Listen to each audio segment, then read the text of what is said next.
When you get your Dani Bowler, this is what it's going to come looking like, all rolled up.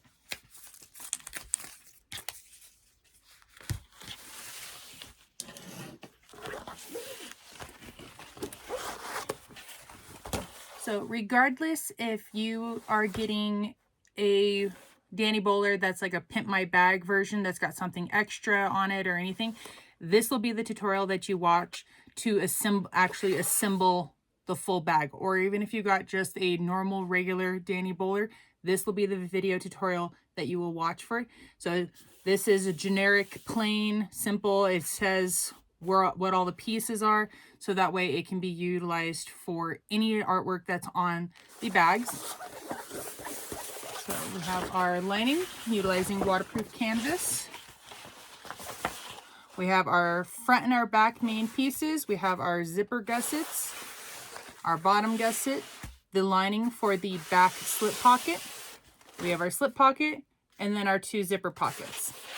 And then before you cut any of these out, before I cut this out, I'll press this to get out any of the creases in it and then help it to lay flat.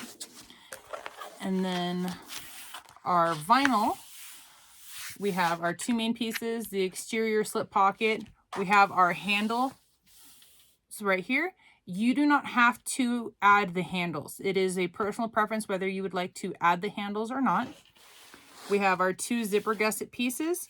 We have our D-ring tabs, and then our bottom gusset.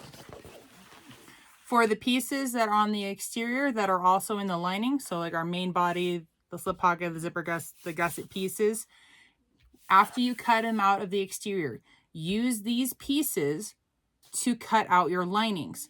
So sometimes the lining might be a little bit bigger than your exterior pieces, or potentially it might be on the tinier side, which it has nothing to do with K&A. It's something to do with the printers and the material. So it's on the print side rather than K&A's side.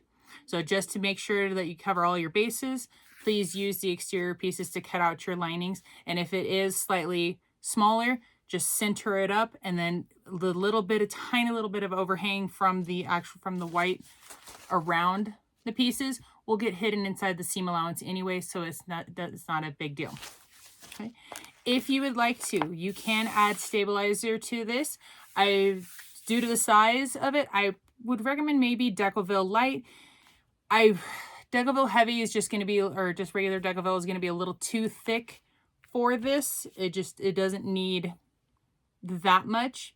For this one, when I go to do this, I'm probably only going to be adding it into the zipper gusset and gusset piece. I'm not going to be adding it onto the main body, especially because, or maybe I might add it onto the front, because on the back, or depending on where the artwork is on the bag, and then also 2, where you put the slip pocket, which again, the slip pocket is optional. You don't have to, but sometimes the artwork that's on this isn't on this, so that way it can be put onto there. So it just kind of depends and will vary slightly on the Dani Bowler and the artwork that you have. With this being on the back or the front, I'm probably will add something to the opposite side to kind of counterbalance the thickness that will come from this being attached to one of the sides. So aside from that, I'm going to get the rest of this cut out and then cut out my stabilizer. When you're cutting out your stabilizer, measure the overall length. So for example, for the zipper gusset, cut out your zipper gusset. You take your ruler and measure the length and the width. Cut your stabilizer piece 1 inch shorter, or maybe like 1 inch to 1.5 inches shorter. And then probably 3/4 to 1 inch narrower width-wise. So that way your stabilizer pieces are completely out of your seam allowances. And you'll do that same for the bottom gusset. And then if you do decide to add it onto one or both of these panels, just cut this out, trace this onto your stabilizer, measure in about probably 3/8 of an inch, just to be safe, because you do have your binding. So if you cut it at 1/4 inch, you potentially could hit it when you do your binding if you happen to go a little bit bigger than 1/4 inch. So if you go 3/8 to 1/2 inch smaller around, and then redraw that and then cut that out, that will be your stabilizer piece.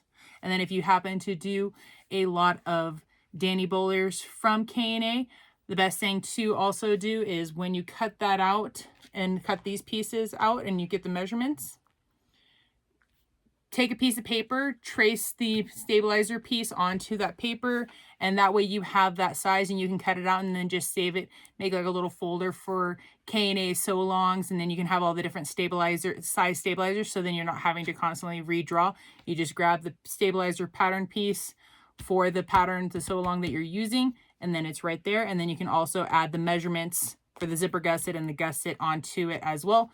That way it's a little bit faster and quicker when you are doing any of the K&A sew-alongs. So like I said, I'm going to get this all cut out and stabilizer, and I'll meet you guys at the sewing machine. Okay, for the Dani Bowler, I have all my stabilizers attached that I needed to. Additional things you'll need to cut, you'll need zipper tape. I use my zipper gusset to measure how long of a piece, and I like to have my zipper hang over just a little bit, so you'll need to get that cut. Personal preference, if you'd like to use 1 or 2 zipper pulls for the exterior for the zipper opening, you can use 1 or 2, it's up to you. And then also for the inside for the zipper pocket, you can choose to use a number 5 zipper tape, which is this, which you'll need an additional zipper pull for that, or you can use a number 3. It is personal preference on that one. You'll also need webbing or some kind of material for your crossbody strap. I personally like to use 54 inches in length, so that's 1.5 yards. I also like to use webbing for my crossbody straps personally. You'll need a slide adjuster, 2 swivel clasps, and either you can do D-rings, you can use triangles, ovals, whatever that you can need for the tabs for your crossbody straps to attach to. So whatever your personal preference is for that. Okay, so now we can push this aside. I'm going to first start with the crossbody strap just to get that out of the way. So we have one end of our strap material. We got our slide adjuster. I'm going to go up and over the center bar. And this part right here is personal preference. I like to just sew a line back and forth a few times right there. But if you want to, you can pull a little bit more. You can sew a box, you can sew an X, a box with an X. It's truly your personal preference, however you would like to sew that. So whatever you decide to do, go ahead and do that. Okay, once you have your threads trimmed up, this is what it should look like. So this part is going to be stationary. Then you're going to grab the other end. We're going to add one of our swivel clasps onto that.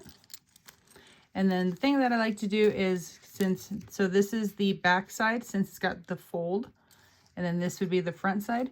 So I like to put my strap to the back side and just hold those two in one hand. Then I'm going to slide the swivel clasp all the way down and just verify that I have no twists or turns in there. So once you've got that on and there's no twists, you're going to take your kind of, I believe it's called the running end. So you're going to go to the running end. You're going to go up, over the center, and then back down. So this is what it's going to look like. So again, the middle piece is the stationary piece, and this right here is going to be what slides to adjust your length. So that's what that looks like. And again, so now we don't see the back, so we just see the front of the zipper, or not zipper, of the strap, so the webbing. So here's here's the back, so there's the fold piece. It's now hidden underneath there. So now we have, this is the top. We have our piece. We're going to hold our swivel clasp. We're going to slide that on, and we're going to push the end of it back down against itself. So then if this is now the new back, we have that against the back. And then however you sewed the part right here, you're going to do the same thing for this one. Okay, so that finishes your crossbody strap, and we can set this aside. We won't need this until the very end. I'm going to do a couple little small things. So I'm going to prep my D-ring straps. We're going to find the center, since these are 2 inches wide. I'm going to use my 1-inch ruler, and we're going to just mark the center. If you want to, you can add a piece of double-sided stick tape right down the middle and then press the edges to meet that line, and then the tape will hold it. Or like you can do what I do, and I just hold it as I sew it down, and you're going to sew down each side at 1/8 of an inch.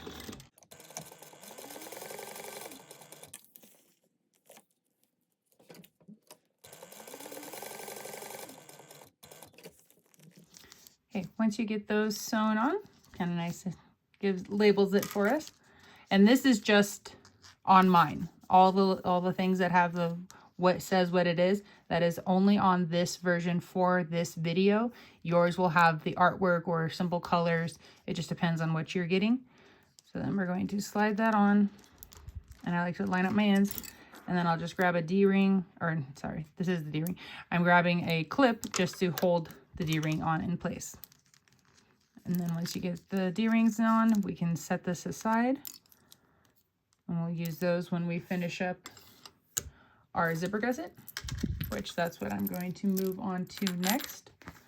So we have one of our pieces, and this is kind of nice. You can see that this offers a directional. So if you ever end up getting a Dani Bowler that does have directional artwork on here, it is your personal, and it's up to you, kind of, personal preference. If you want the artwork, so if my zipper is here, if you want the artwork to face away from the zipper, or have everything facing one direction. So if, like, let's say this is right here is the front, everything faces the front. Again, that's personal preference, and that's also sets up like how you attach it on there. But so we got our exterior, we got it right side up. We're going to take our zipper, and this is where we can see the teeth coils really well. That's going to be the right side, and this is the wrong side. So we're going to place that right side down right on top of the exterior. We're going to make sure that we're lining up the edge of our zipper tape with the edge of our exterior. You can clip those on, and then you can base those together at 1/8 of an inch.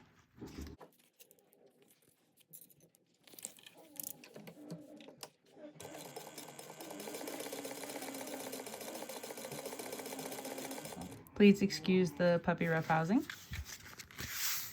Okay. And then for the zipper gussets on the lining side, it's not the most important thing to get them going is a specific way, because most of the time you're never really going to see what's here once you have the bag turned all the way out. So it's a little bit hard, like it's really hard to tell exactly, but let's just say I put it on like this. So then when I flip it, it looks, so essentially it will look like this on the inside. So, and if you would like it to go a certain direction, that's just a matter of flipping things around and then putting them wrong sides together and be like, okay, do I like that? But, so I'm just going to go this way. And just like we did before, we're going to line up our edge of our lining with this edge here. And then also make sure that it's lined up from this side to this side as well. And then go ahead and clip that on. And then once you have that clipped together, you're going to sew that at 3/8 of an inch seam allowance.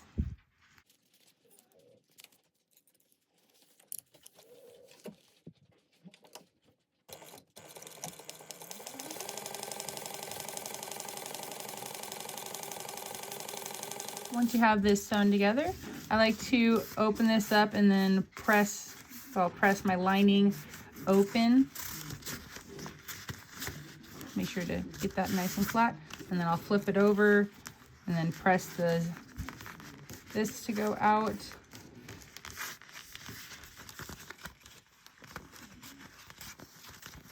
And then I'll put them wrong sides together, and then I'll kind of pinch where I was sewing. And then one of the things you want to take note of and try not to do is you don't want to hold here and then tug on your zipper, because that can cause your zipper tape to kind of go a little wavy, and we want to avoid that. So all I'm doing here is my thumb, I have my fingers here and I'm pushing against the lining, and my thumb is just pressing on top of that exterior to kind of push that seam down. If you also have a seam roller, you can use that, or just use your hands and then give it a nice press. And then once you got it all pressed and ready to go, you're going to top stitch this at 1/8 of an inch.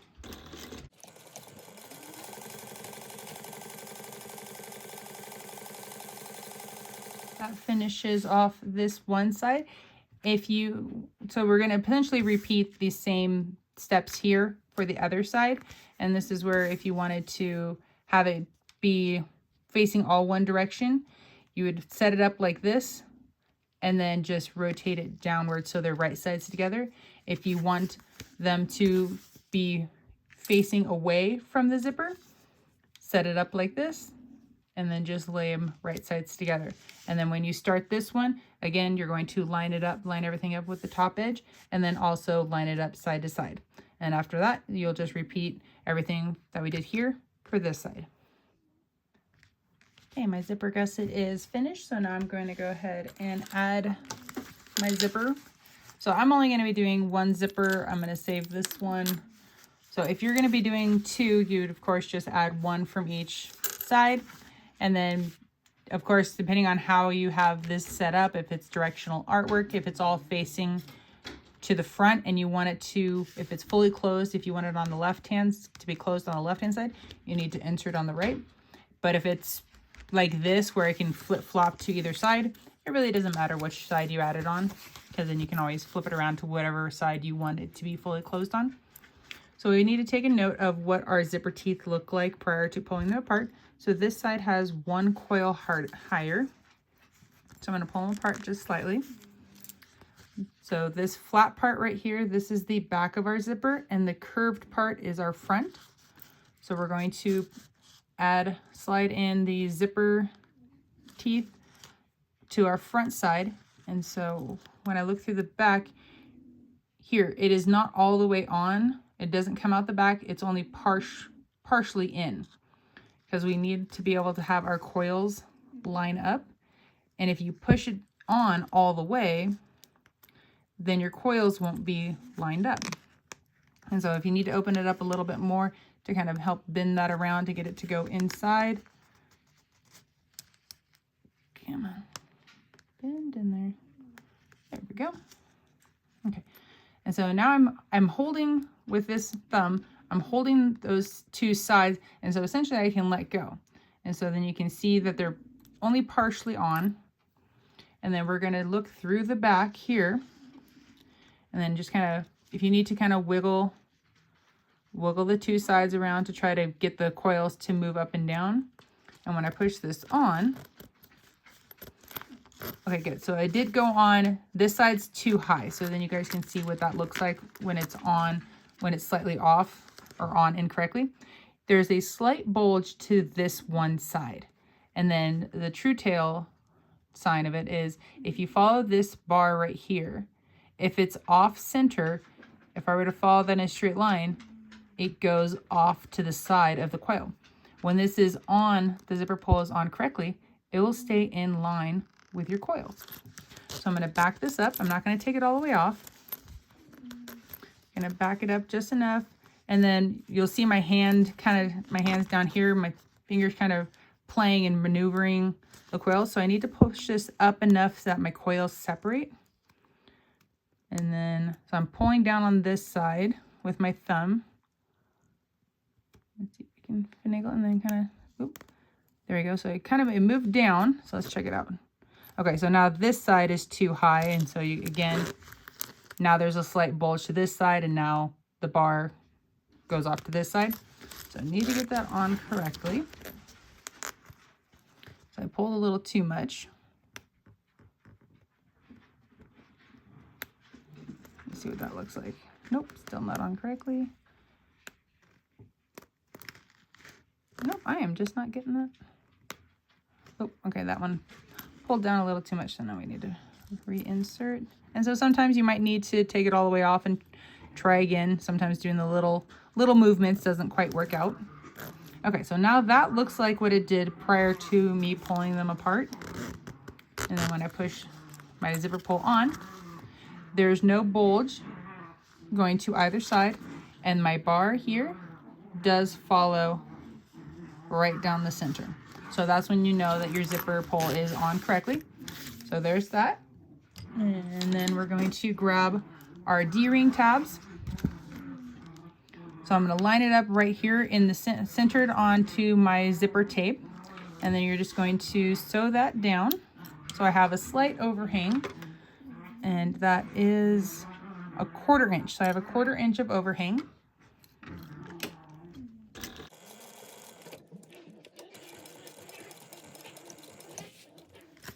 Okay, so I have this one side added on. So then you're going to repeat that same thing for this side with a 1/4 inch overhang. Once you have both D-rings sewn on, we are going to grab our exterior gusset, and then we're going to lay these right sides together. We are going to line up. So my lining was a little bit longer and I didn't trim off the excess, so that's okay. So I'm going to be basing this off of my exterior piece. So I'm lining them up left to right, and so my bottom gusset is, no, it's the same, so we're okay. If the gusset or something is slightly wider or narrower, you want to, whatever one is the larger one, you want to center it onto the smaller one from side to side.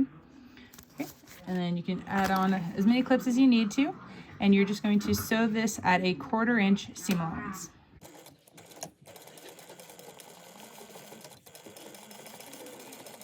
Okay, we got that sewn on. We're going to flip this over and then grab our lining and lay that right sides together with the lining piece. Again, we are lining up left to right. And then because my lining is a little bit taller, I'm just going to kind of peek around to the side just to make sure that I'm lining up based off my exterior. There we go. And there we go. Okay. And then you're going to sew this at a 1/2 inch seam allowance.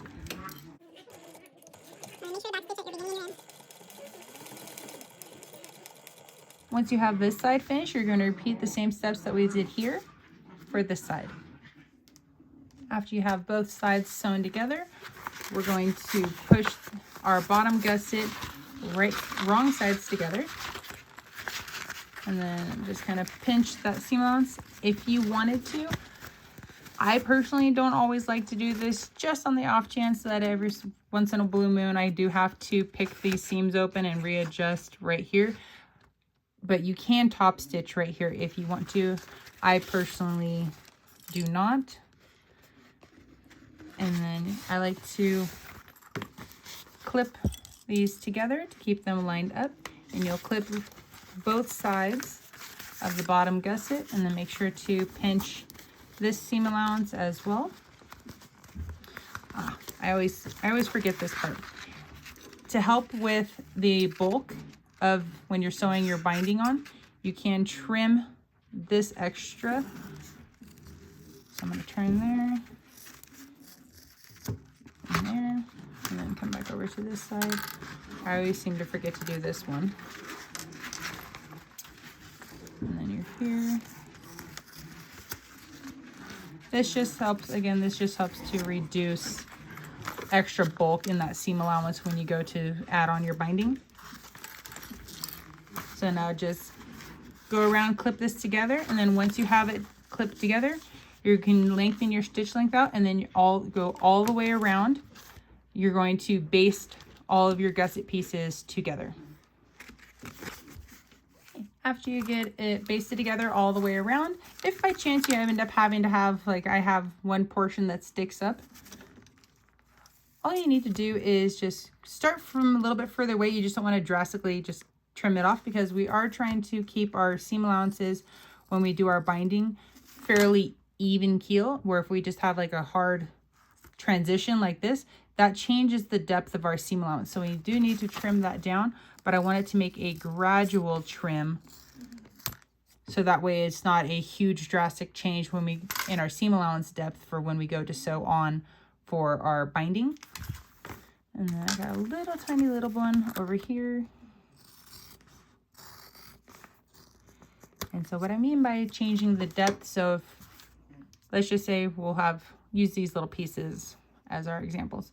So if we're cruising around everything at our 1/4 inch seam allowance there, but then we come across an area that sticks up a little bit more, and this will also come into play and when we baste our lining together with our zipper gusset and we sew that around, we do need to trim off any of the areas that stick up from there as well for this reason. So if we're doing a 1/4 inch seam allowance here, but then all of a sudden it changes, and so we're lining up with what's the furthest part out, our 1/4 inch that we're sewing here all of a sudden changes to here, and we're not reaching that same 1/4 inch depth. So to make sure that we keep the depth the same, because that'll affect how it looks on the outside, we want to make sure to keep everything nice and even going across. So now that that's trimmed up, I like to line up my center seams right there, throw a little clip on, and then we're going to find our centers of both sides and the top and the bottom. So just add a little notch. So you do that to the remaining 3 sides. So here, here, and here. Once you've found your centers, your gusset is finished, so we can set this aside. Oh, I did it again. I always do this. I'm so used to going on autopilot, and I always forget about the handles. Every single time I always forget about the handles. Okay, so if you don't want to do the handles, you definitely do not have to.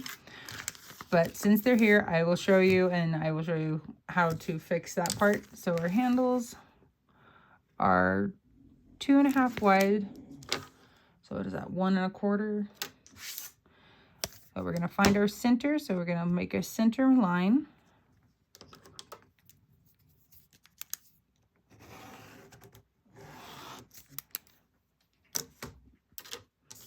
We're going to fold into the center. And again, if you wanted to put a piece of double-sided stick tape right there, you totally can. I'm just going to throw on some clips.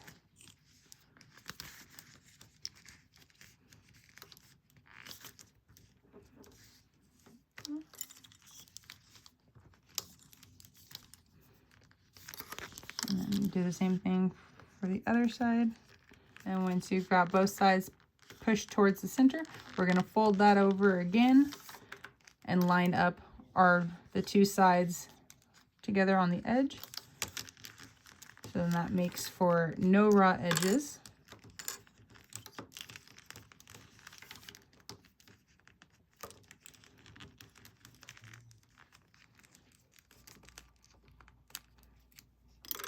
Okay. And you're going to fold your other handle the exact same way. And so once you get to this point, what you're going to do is you're going to add 1/8 of an inch, sew down this one side, and then back up the other. So that way it's completely stitched together. And then, so yes, these ends are technically going to be raw edged. But then if you have the, what is this length, like 3/4 inch? It's just under 3/4 inch. And a little big for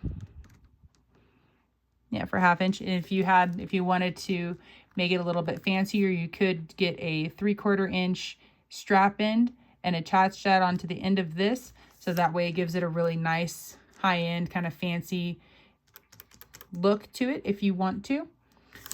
So I'm going to finish folding this one and get these sewn, and I'll be right back.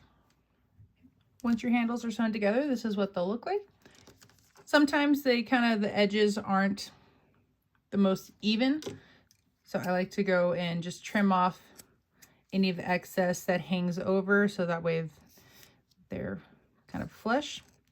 And then if you aren't going to be doing the little strap ends for these, you can also edge coat these ends as well. That way they kind of blends in a little bit more. And then we're going to grab our zipper gusset. I'll make a note in here, a little asterisk, to add once you get this part sewn on, because this helps to center up with the seam allowances here to be able to figure out like where placement wise. So before adding on the D-ring tabs, we'll all make a note to add your handles. So there's a couple ways you can add your handles.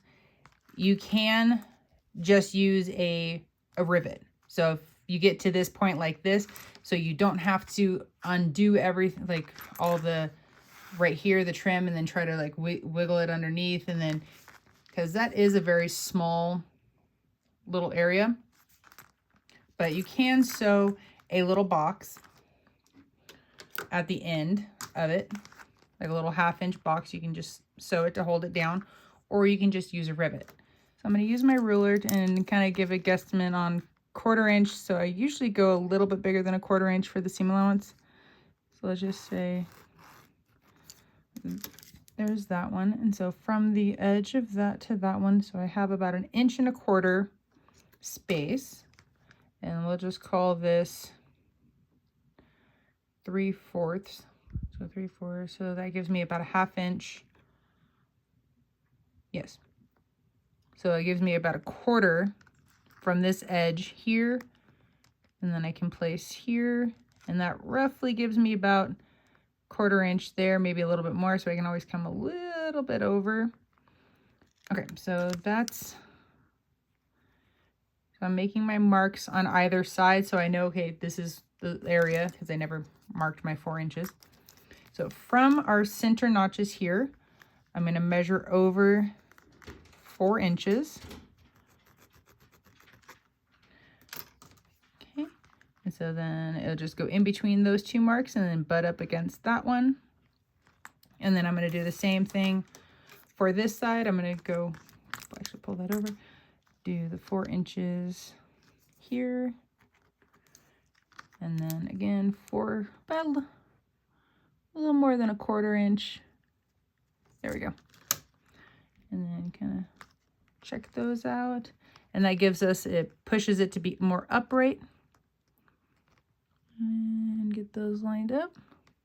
Okay, so that's what it looks like. And then you can have your personal preference if you want to have the full raw or the folded edge facing outward.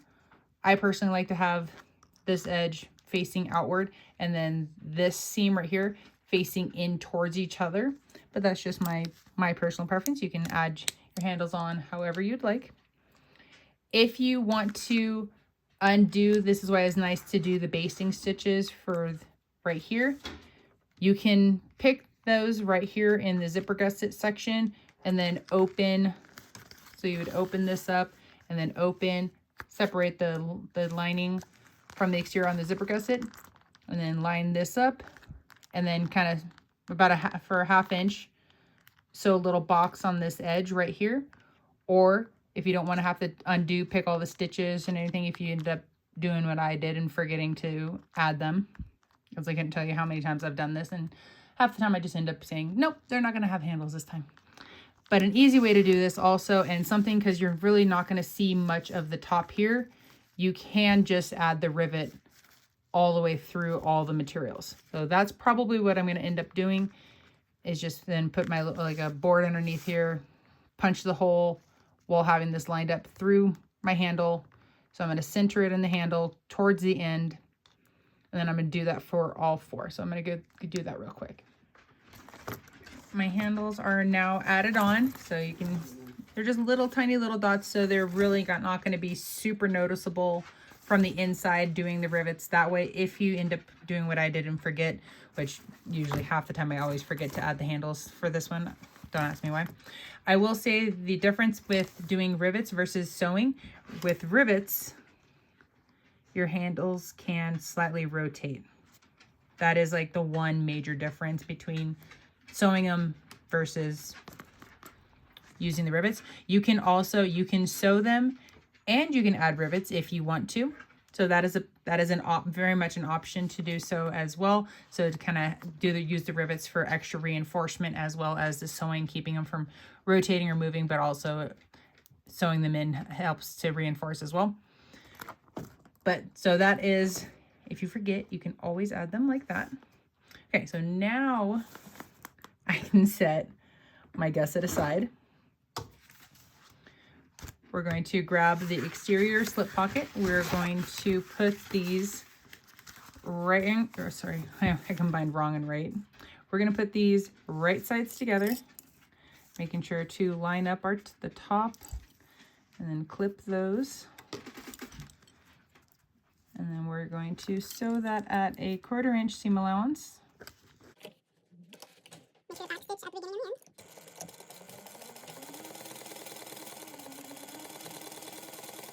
the end. Okay, once you get that sewn, I'm going to use pinking shears to trim down that seam allowance, but also using the pinking shears will also, when I go to turn this wrong sides together, it helps the material right there to relax.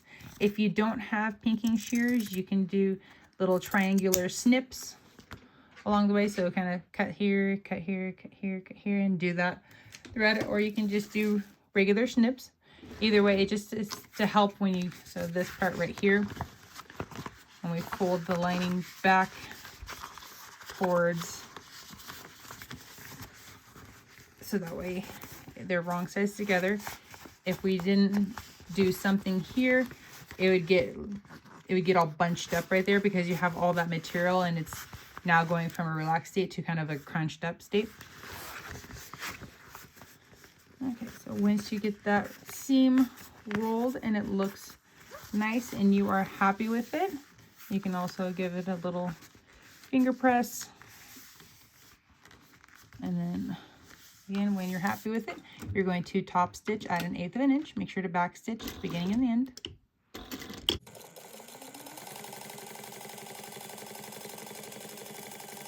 So that is our finished slip pocket. At this point, if you want to add if you have a business label or a fun label in general, depending on what it looks like and your personal preference, you can add it onto the exterior of the bag. Plus it kind of determines like artwork space. Sometimes the artwork is so pretty you don't always want to cover it up, or there's just not a lot of room.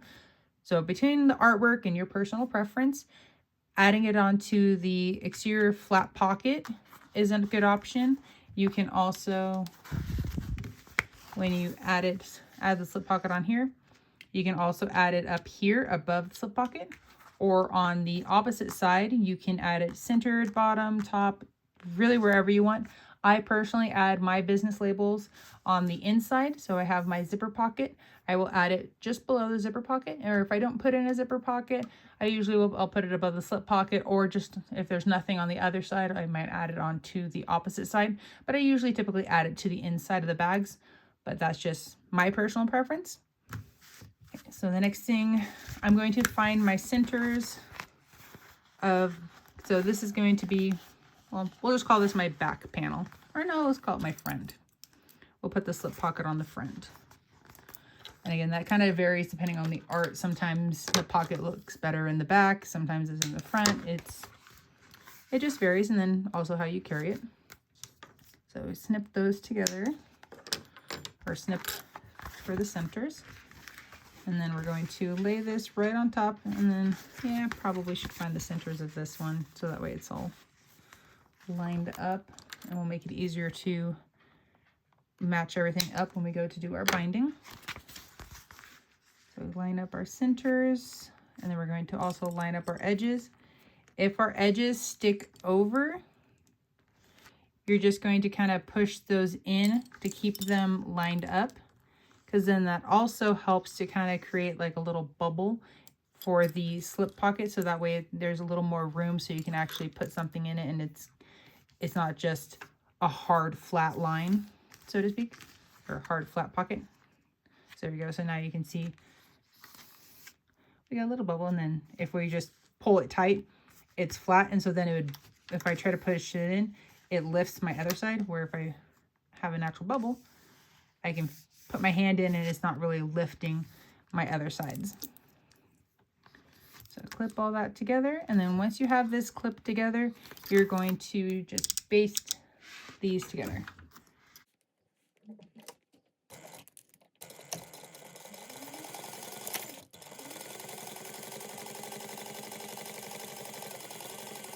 Okay, so this side is completed at this moment, so I can go ahead and set that aside, and I don't need my other exterior panel at this time either.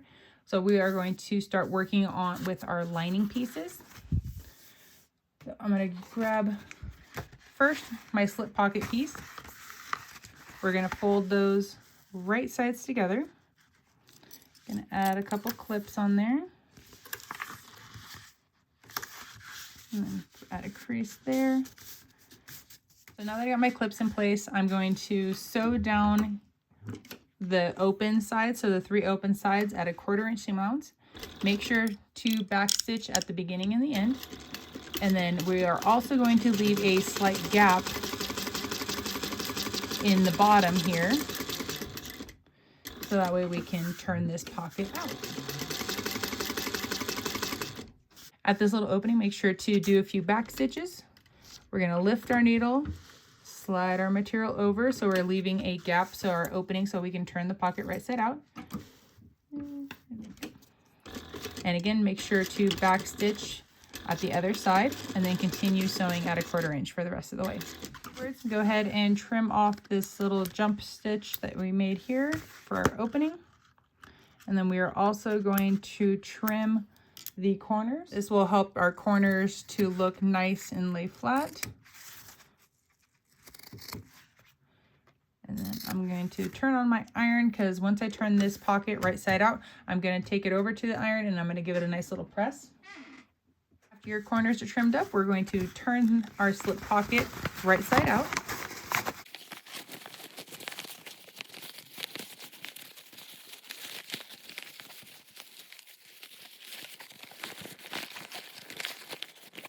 And once you get it mostly turned out, make sure to really poke out those corners. If you need to use a little turning tool, I have over here, I've used a mechanical pencil to reach into the corners before, and I also have a kind of like a metal fancy chopstick, or aka like a little pokey turny tool thing. So yeah, just reach into those corners. And when you're poking out your corners, if you accidentally poke through, it's okay. It's just kind of frustrating and annoying, and I get it. You gotta turn the pocket wrong side out again, and then re-sew that corner. And then you'll probably need to come in just a little bit. So that's not always like a little bit of a pain, because then it's a little time setback, but it's okay. And then once you're happy with your corners getting all poked out, you can take this over to your iron, and then make sure to tuck those opening pieces right there in, and then you can give this a nice press. Got my pocket all nice and pressed, and it looks super pretty when it is all pressed out. So we're going to top stitch our top edge right here. We're going to do that at 1/8 of an inch, and then you can back stitch at the beginning and the end.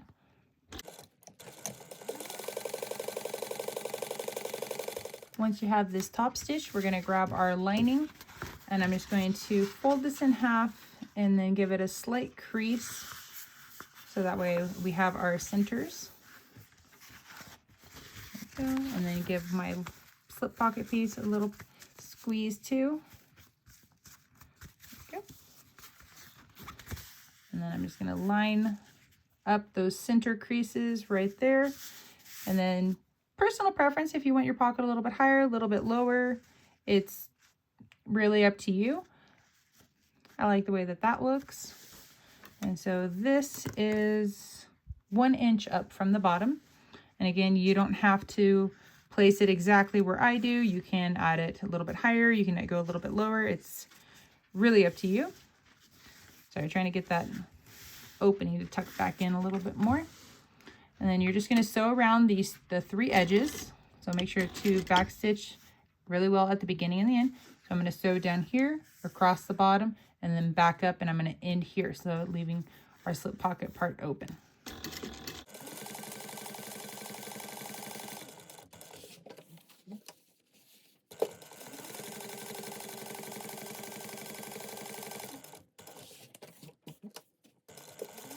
So this finishes our slip pocket lining side.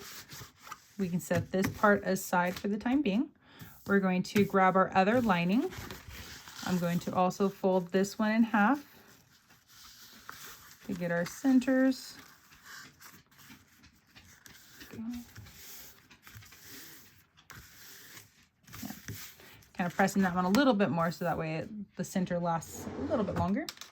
So I have my number 3 zipper tape, and then I have my 2 zipper pocket panel pieces.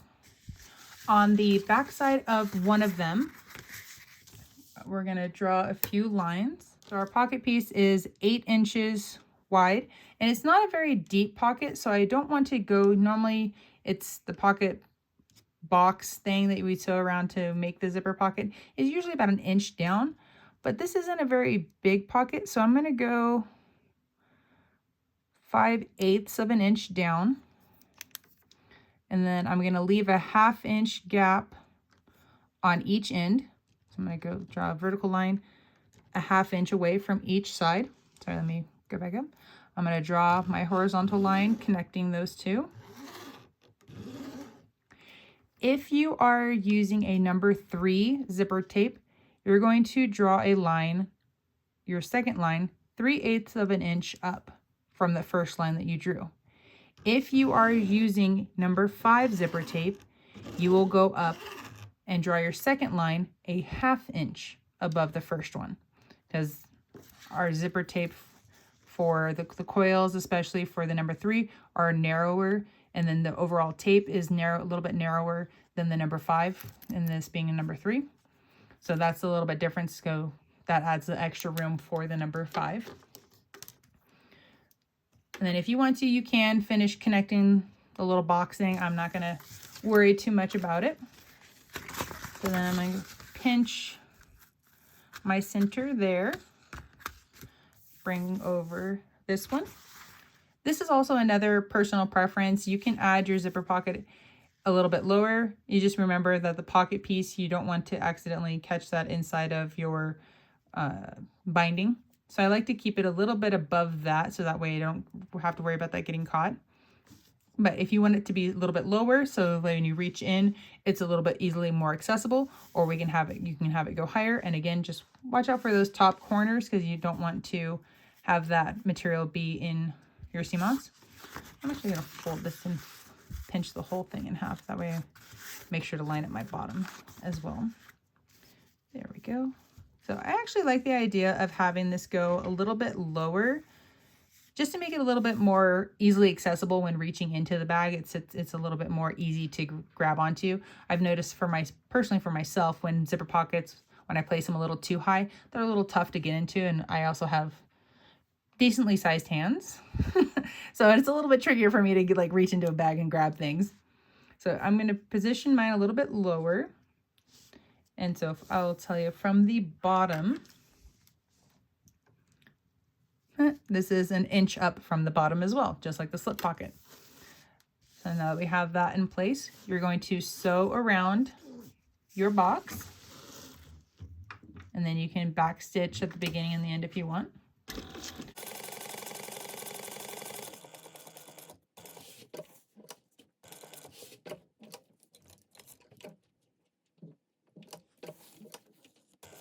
This is what your box should look like once you have it all finished being sewn.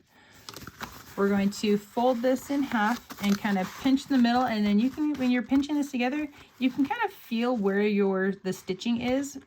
I can feel it in each finger, so I'm getting them lined up, and then I'm just going to make a small snip kind of in the middle.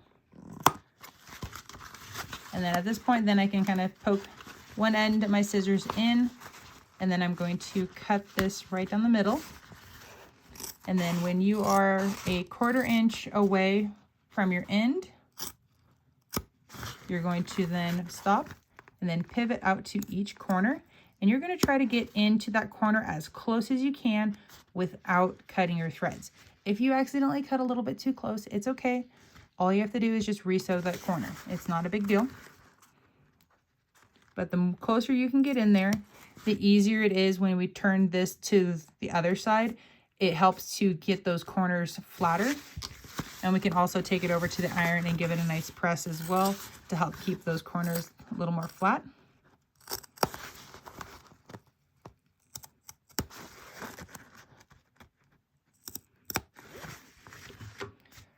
Now we're going to fold this, and then I like to give this a really good finger press.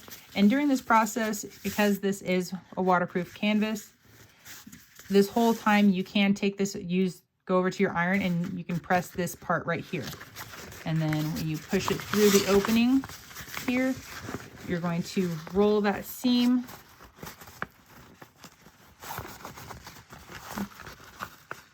And then also as you get that seam rolled, you can also press that with your iron as well.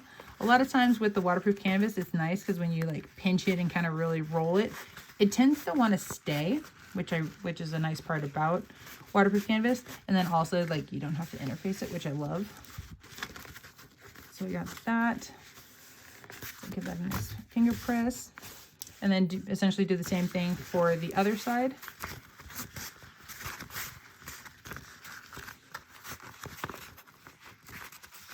And then when you get over here to these corners, you're going to, you can work from both sides, but you're going to want to pull that material nice and snug back through. And then sometimes you kind of get this pinched look. That's where if you give it a little press, it helps to relax that with the heat. Okay.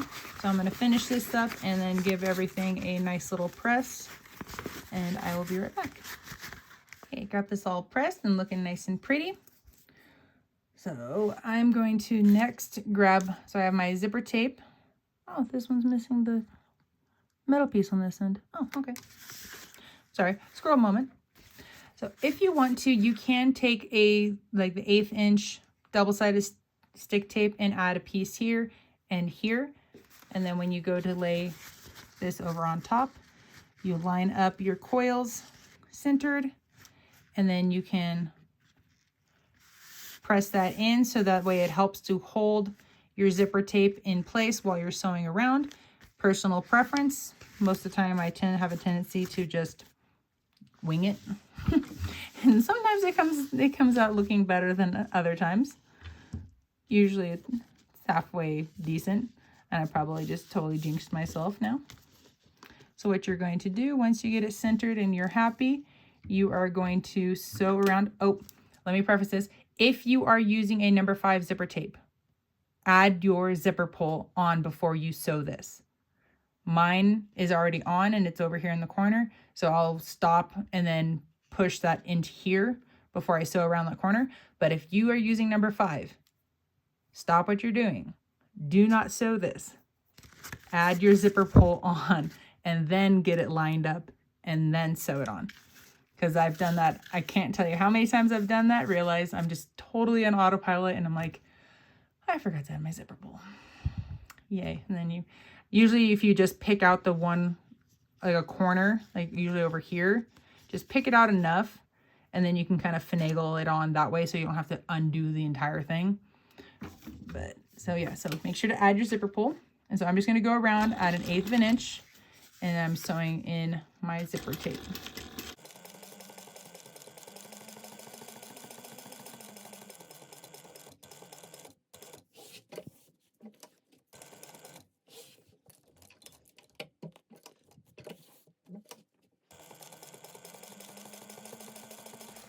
If you're using number 3 zipper tape like I am, when you get to this corner, make sure to pause and then pull that zipper pull over and then make sure to push that back and then push it past where you started, and then you can continue on.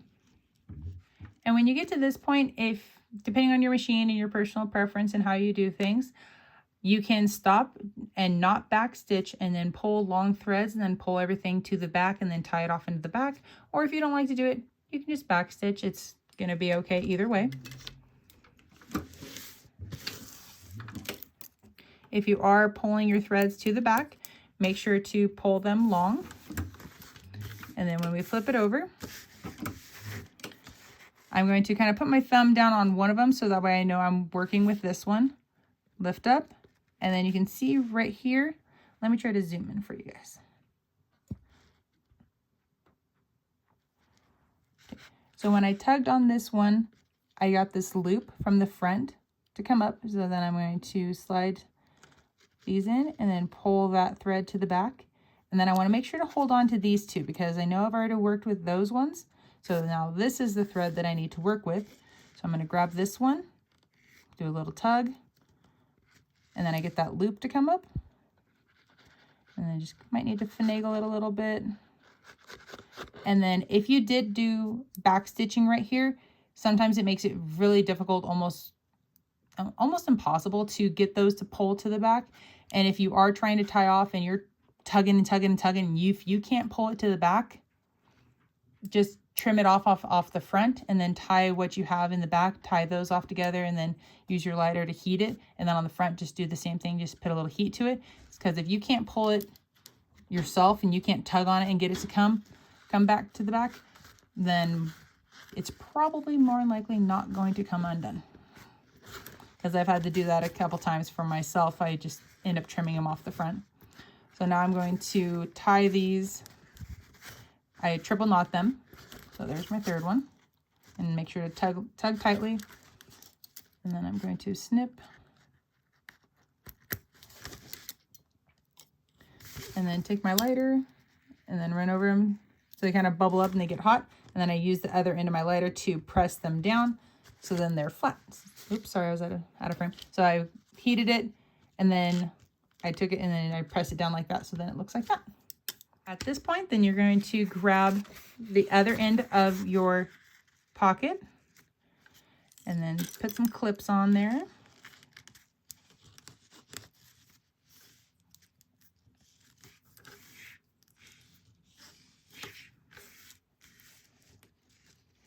And again, if you are using a number 3, just be mindful, like my end is missing this metal piece right here, but on this end, I still do have the metal pieces here. Just be mindful of your seam allowances. You want to make sure to avoid them. So if it means you need to go have a larger seam allowance or a little bit smaller of a seam allowance to avoid those metal ones, then please do so because you definitely do not want to run over them. So you're going to sew around this pocket. So you're going to sew all 4 sides and you're going to do that at a 1/4 inch seam allowance.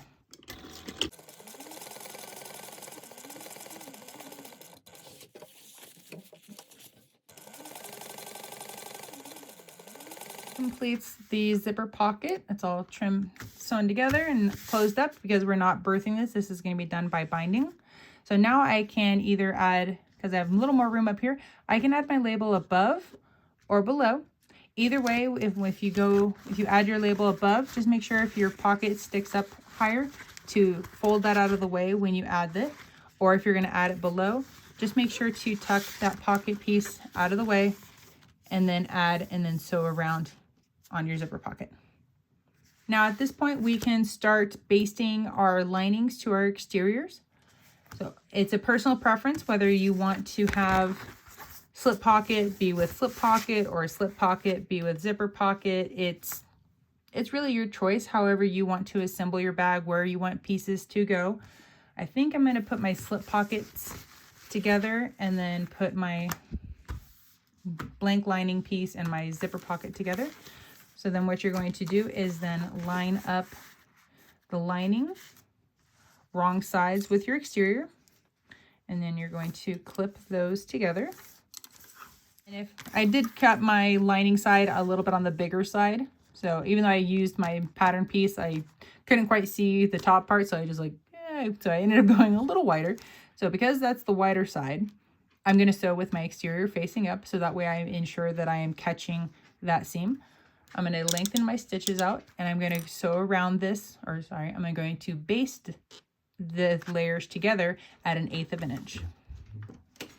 And then what I do for this one, I'm going to repeat for this one, but first I'm going to make sure to find the centers for your other panel piece, because then it's easier when you don't have the lining side sewn onto it too.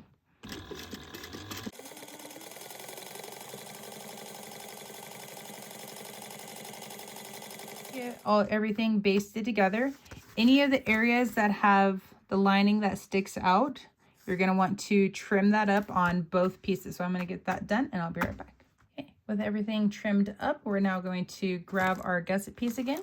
We're going to turn our gusset lining side out. And then you're just going to pick one of the pieces and we're going to match up our center notches on the top and the bottom, and then we're going to ease in the rest of the material. And then we're going to ease in the rest of the material to get everything clipped together. Okay, so I got everything clipped together all the way around. So now at this point, you can start wherever you would like. It's a personal preference. Make sure to change my stitch length back. All right, and then you're just going to sew around your bag at 1/8 of an inch. And back stitch at the beginning. And then you want to try your best to keep everything so the edge of our front or one of our exterior side panels and then the gusset, you want to try your best to keep them lined up. But sometimes, especially when you go through the corners, if something shifts over, but then when you try to push it back, if it starts to bubble up, that's when you can potentially get your puckers. So if it needs to slide over and not stay lined up, then let it, because then at least you don't get the pucker then. And then as I'm going around, just make sure to take your time. And then I have my thumb here, and my fingers are on the inside. And it's just keeping everything lined up, helping to rotate the bag as it's going through.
Now that we have this side basted together, just like I mentioned before when we were doing our gusset, anything that sticks over, like right here, I have some parts that stick over, you want to trim that off so that way you have a nice even surface for when you're doing your binding. And you also need to make sure that you're not only checking from this side, but you also need to flip it over and then check from this direction as well, so from both sides. So this is just extras waterproof canvas that I had in my drawer. So I like to use waterproof canvas, one, because I only have to sew around it one time, which is nice. And then the extra, I always cut this to between 1 inch and 1.25 inches wide. So that way, especially depending on the type of bag that I'm doing, I only leave the side that I can see that I'm sewing from. I only leave what I need. All the extra I push towards the back, so that's the side that's going to be down against the plate. So I can't always see, so I can't see that. I can't tell if it's shifting or moving. And especially when I'm going around a little bit tighter of corners, I want to make sure that I have enough material back there so that I can catch it. Because we can all say that we've been there where you're doing binding and then you miss the binding and it's like, then you got to go back through and re-sew that corner and it's always a pain. But then when it's done, all you have to do is just trim off the excess from both sides and then it looks absolutely beautiful and nobody would ever know. But you can use whatever you would like. There's the pre-made bias tape. You can use the folder elastic. It's truly up to you. It's personal preference. I'm just going to be showing you what I use and then how I do my binding. So I'm just going to pick a spot and then just like we did when we were clipping this together, you're going to add on your binding. So I'm adding, so that's just what I need. And when I flipped it over, look how much material is back there. So that's like, I don't want to say a guarantee, but it's a pretty good chance you're going to catch that, which is the nice part about it. So you're going to work around your bag, adding and clipping your binding into place. And then when it's all set, I'll be right back. Okay, got my binding all clipped on. So So it's essentially the same process as what we did for when we were basting it together. I'm just now sewing this around at 1/4 inch. Well, mine's slightly larger, so it's not quite a 3/8 because the edge right here is my 1/4 inch. So I'm a little bit bigger, but it's okay. So you're just gonna cruise around, sewing this together.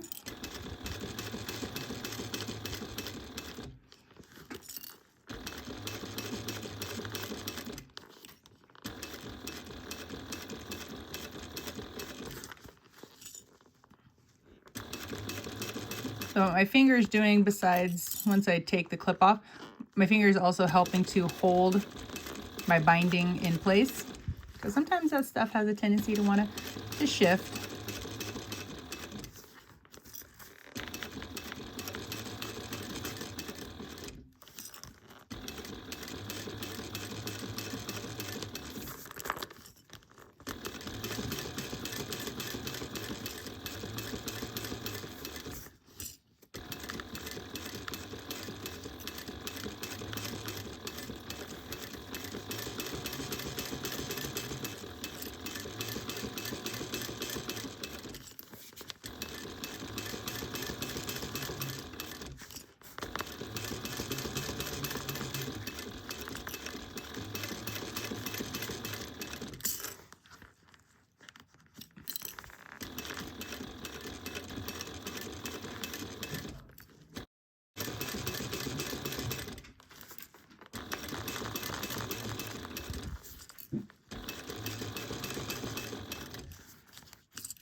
Okay, so that finishes sewing on the binding. So the next thing you would need to do is take some scissors and trim off the excess of your binding from both sides. So then the next thing we're going to do is, just like we did for this side, we're going to line up our cinch notches at the top, the bottom, and then we're going to clip all of the sides together. Once you have the other side all clipped together, we're going to find a spot to slide it under to sew. I find it easier to, oh shoot, that's one thing I didn't do. You want to make sure to open your zipper. I forgot to mention that prior, so make sure to open your zipper. Okay, now it's going to be a little bit easier because the side that has the zipper, you can kind of open it up a little bit more and kind of finagle it underneath. And just like we did with the other side, we're going to sew around at 1/8 of an inch, trying our best to keep everything lined up. And then right before in here, we're going to try to keep that area flat. That helps to avoid the puckers. And then instead of having my hand on the inside of the bag, I'm kind of gripping more the side that we had already sewn. And my hand gripping it is also helping to rotate the bag.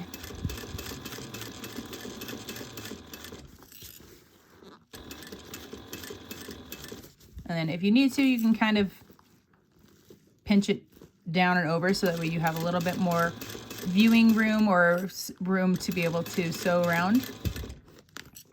And then when you get into corners, just make sure that that's flat. And then if you need to do any adjustment, so let's just say I need to do an adjustment right in here, make sure your needle is down, lift your foot, and then kind of wiggle it around if need be to help it to stay flat. And then bend it around your machine if you need to. There we go. And then now that my zipper side is facing up, I can also reach inside, which I'm doing right now. And I kind of pushed it over and flattened out from the inside. That will also help to avoid puckers when you have the ability to reach inside to be able to kind of smooth out the inside material.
Okay, so now we have this side sewn together, and just like we did for this side, you want to go around and trim anything off that is sticking up so that way we have a nice smooth surface.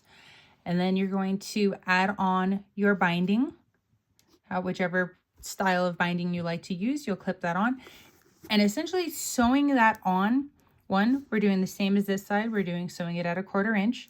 And the way that I was sewing just this together right here at the 1/8 inch, you're doing the exact same, just at 1/4 inch with your binding. So that's the only difference in this side. So go ahead and do that. And then once you got that side done, then you can turn this bag right side out. Okay, once you got the binding and everything finished, you can turn it out, and this is what it will look like. I still have like a few seams I can roll, and then you can kind of help roll them from the outside. And then also, when you trim this material right here, see how nice that lays right there? A lot of times that gets really bulky and it's really hard to pinch that in right there. Oh, that looks so much better. I always forget to trim that, and so I need to remember to trim that, but it looks so good. Yep, and then just go around, you can just pinch those and make everything look nice. And then if you have trouble turning your bag out, especially being vinyl, if you put this in front of a heat source, like an iron, like not just your iron, but like your hair dryer, a heater, or if you have like a heat gun, just turn it not super hot. Put that in front of it and then kind of heat this up, and then it'll kind of make the vinyl a little more supple and a little bit softer to be able to turn this out, and then it makes it easier. And then it'll just be a little squishy at first because it's going to be warm and soft, but then once it kind of cools back down, it'll turn back into how it's supposed to be. But here she is, and yeah, you can see how the handles rotate if they're not sewn, but that's not the end of the world. And it's not horrible. And then plus it's kind of nice that it's a little bit flexible because they can kind of bend in to hold it closer. And then if you need to turn things out, you can turn it out for a little bit more easily accessible, which is kind of a nice thing about doing it that way. I kind of like that. A little more helpful, I guess. Resourceful? No. Anyway, so this is all finished, and you already have your crossbody strap finished. So this is it for the Dani Bowler tutorial. I hope you guys have liked and enjoyed this video. If you guys haven't done it already, I hope you guys can consider to like and subscribe for more tutorial videos to come. And otherwise, I hope you guys have a great day. Thanks for watching.